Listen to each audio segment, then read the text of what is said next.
Good morning বন্ধুরা। দেখো আজ যে তোমাদের সাথে গল্প করবো বলে এসেছি। অনেক দিন বাদে তোমাদের সাথে গল্প করা হয় না। তা তোমরা কেমন আছো বলো? আমি তো মোটামুটি আছি ভালোই। তোমরা কেমন আছো সেটা জানিও। তা আমি আজ একটু রান্নার একটু প্রিপারেশান নিয়েছি। দেখো আজ আমার সবাই বাড়িতে কেউ কাজে যাবে না। প্রথমে হচ্ছে দেখো একটু আলু পেঁয়াজ কেটে নিয়েছি, রুটি তরকারি করব। আর এই দেখো ভোলা মাছ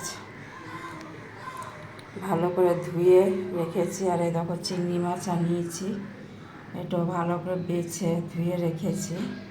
তাই ভোলা মাছটাকে আমি আজকে একটু দেখো সর্ষে বাটা দিয়ে করব। তার জন্য দেখো টমেটো আর পেঁয়াজ কাঁচা লঙ্কা কেটে নিয়েছি। এখানে সর্ষে, সাদা সর্ষে, কালো সর্ষে আর কাঁচা লঙ্কা আছে। আর দেখো আর একটু করবো। এই দেখো পেঁয়াজ পাতা সে বিনস কেটেছি।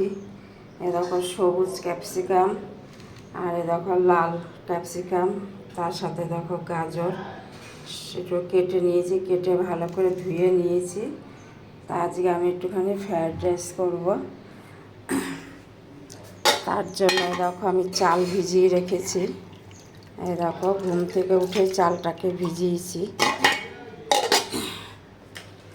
তা আমি আজকে একটু এই করবো বন্ধুরা, যেহেতু আজকে দুই ছেলেই বাড়িতে আছে।